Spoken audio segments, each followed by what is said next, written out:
তোর দুলাভাই কি কি বলছে বল। বুবু, দুলাভাই আমারে অনেক বাজে বাজে কথা কইছে। আমার জানো কি বলে? আমারে বলে নাকি গাছের সাথে দড়ি দিয়ে বাইধা রাখবো। কিছু বলবা? তো তুমি তো পড়ালেখা করতে চাও না, তোমার গাছের লোকে বেঁধে রাখতে চাইবো না। আম্মা আপনার মেয়ে কি বলে জানেন, মেকআপ করে স্কুল পাই না, পড়ালেখা কোন সময় করবো?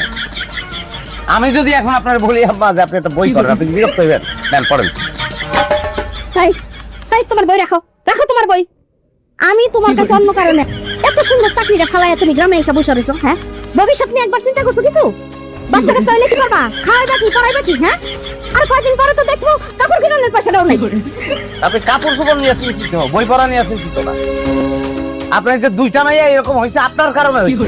সে খালি মেকআপ পছন্দ করে, এইরকম মাইয়ার সংখ্যা কিন্তু অনেক দেশে পছন্দ করে না, পার্লারে থেকে পছন্দ করে। এখন আবার ধনির গোলাকে বিয়ে হয়, হ্যাঁ, পার্লারে ঢোকে, মেনিকিওর করে, পেডিকিওর করে, কিন্তু লাইব্রেরিতে গিয়ে একটা বই তারা খেতে পারে।